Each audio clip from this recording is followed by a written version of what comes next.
वसुदेवम सुतम देवम कंस चाणूरमर्दनम देवकी परमानंदम कृष्णम वंदे जगत गुरु। जय श्री कृष्ण। सर्वे भवन्तु सुखिन। Welcome friends, बहुत बहुत स्वागत है आपका इस वीडियो में। सीरीज चल रही है भरणी नक्षत्र के 4 चरणों में, पहले दूसरे तीसरे चरण में जन्मे जातक का क्या स्वभाव होता है, ये वीडियोस मैं बना चुका हूं। चौथे चरण की मैं वीडियो बनाऊंगा, लेकिन बीच में लाइफ से जुड़े एक टॉपिक के ऊपर वीडियो जो आज जिसके बारे में आज चर्चा कर रहे हैं। हमारी अपनी नासमझी हमारे दुखों का कारण है। जीवन की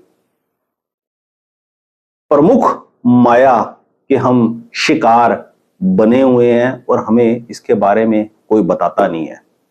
इस माया के बारे में अगर हमें कोई बता दे तो हम अपने अंदर सुधार कर ले और जीवन में उभरे हुए दुखों से छूटने में हमें काफी हद तक मदद मिल जाए, हम दूरदर्शी बन जाए, विवेकवान बन जाए।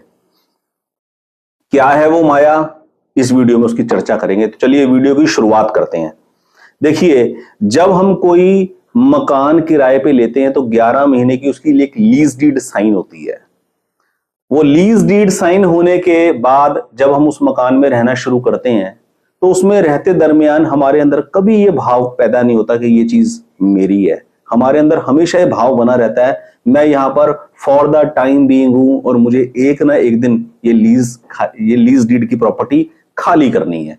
लीज डीड में लिखा भी होता है कि भैया 11 महीने के बाद यदि आप इसमें रहना चाहते हैं, रहेंगे, तो रिवाइज करी जाएगी लीज डीड और उसके अंदर 10%, 15% या 20% आपका रेंट भी बढ़ा दिया जाएगा।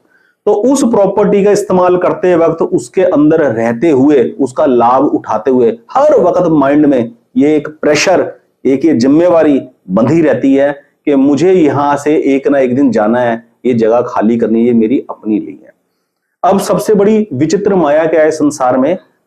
परम पूज्य वीतराग संत स्वामी राम सुखदास जी महाराज क्या समझाते हैं कि भगवान की देने की जो रीति है ना, वो इतनी विलक्षण है, इतनी महान है कि वो अपने आप को इस प्रकार पर्दे में रखते हैं कि उनके द्वारा दी गई हर चीज हमें अपनी प्रतीत होती है, हमें अपनी महसूस होती है। इस संसार में तो हमें यदि कुछ चाहिए हो ना, तो कोई आदमी जब वो देता है तो लाख एहसान जताता है, ठीक है। जो दान पुण्य भी करता है ना आदमी, वो भी अपनी अलाए बलाए, अपने ग्रहों का भार कम करने के भाव से करता है कि मेरा भार उतर जाए ताकि मेरे ये सुख की जो घड़ी है हमेशा बरकरार रहे, इसमें कोई खलल ना पैदा हो। लेकिन परमात्मा की विशेषता, परमात्मा की महानता, परमात्मा की सर्वोच्चता, शब्द कम है बोलने के लिए। स्वामी राम सुखदास जी महाराज कहते हैं भगवान जो भी चीज देते हैं, महान से महान, बड़ी से बड़ी चीज देते हैं, इस तरीके से देते हैं, इस ढंग से देते हैं कि मिली हुई चीज अपनी ही प्रतीत होती है। ये देखने की शक्ति, ये बोलने की शक्ति, ये सूंघने की शक्ति, ये स्पर्श करने की शक्ति, ठीक है, ये सोचने की शक्ति, ये करने का सामर्थ्य, ये योग्यता, ये सब कुछ मिला हुआ है, परमात्मा से मिला हुआ सामर्थ्य है। और इसको मिले हुए को हम अपना माने हुए हैं, अपना मानकर बैठे हुए हैं और इसका इस्तेमाल संसार के सुखों को एकत्रित, संसार के भोगों को इकट्ठा करने के लिए लगाना चाहते हैं।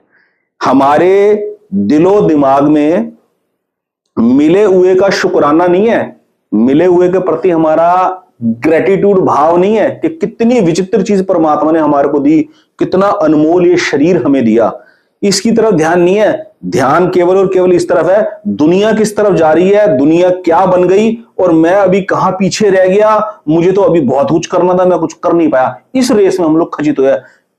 मेरी वीडियो को पॉज कर ध्यान से सोचो कि क्या जीवन में यह सिचुएशन है कि नहीं है। यदि है तो समझ लो अब जीवन में क्रांति घटित हो जाएगी।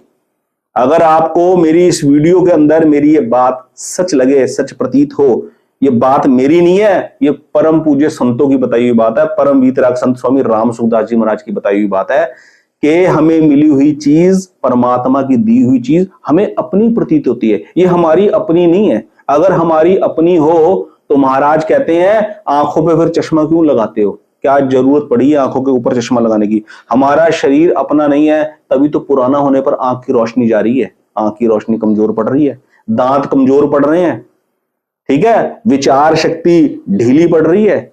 अगर हमारी अपनी हो तो हम इसको पकड़ ना ले दोनों हाथों से, संभाल ना ले इस शरीर को बूढ़ा होने से रोक ना ले। इतने मल्टीविटामिन, इतनी ताकतवर चीजें मार्केट के अंदर मिल रही है, उन सबको खरीद कर, उन सबको खाकर अपने आप को बचा ना ले मरने से। ये हमारी नहीं है, ये ग्रांटेड है। देने वाला परमपिता परमेश्वर कभी जाहिर नहीं करते कि मैंने आपको कितनी अनमोल चीजें दी है।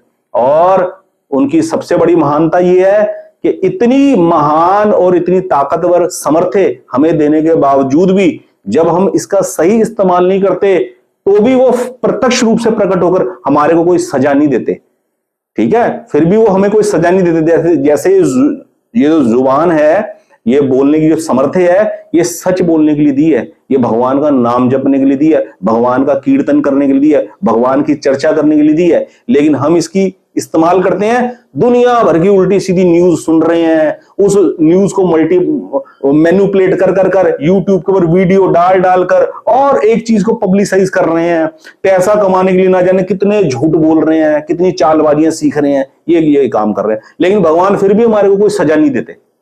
इसलिए आज की इस वीडियो में क्रक्स ये है, सीखने को ये मिलता है कि भगवान से मिली हुई चीज, योग्यता और सामर्थ्य को हम अपना ना समझे, भगवान का दिया हुआ गिफ्ट समझे और उसे संसार की सेवा के अंदर लगा दे। भगवान से मिला हुआ सबसे बड़ा गिफ्ट क्या है? ये शरीर। ये शरीर सेवा के लिए है, संसार की सेवा के लिए हमें मिला है। इसे संसार की सेवा में लगा दें, हमारा रास्ता अपने आप खुल जाएगा। इस चीज को आप अपने जीवन में करके देख लीजिए। वीडियो को ध्यान से सुनिए, बार बार सुनिए, आपकी चीज पकड़ में आएगी, बहुत अवश्य रूप से पकड़ में आएगी। अगली वीडियो फिर एक अच्छे टॉपिक के ऊपर लेकर आऊंगा। भरणी नक्षत्र के चौथे चरण में जन्मे जातक है बिहेवियर के ऊपर बनाऊंगा अगली वीडियो, कल या परसों के अंदर ही। आज की इस वीडियो में इतना ही। आप सबका दिन शुभ हो, मंगल में हो और आप इस बात को पकड़ लें तो आप एक सीधे सरल जीवन की ओर बढ़ेंगे। मेरी यही प्रार्थना है भगवान से। बहुत बहुत आपका दिन शुभ हो। जय श्री कृष्ण।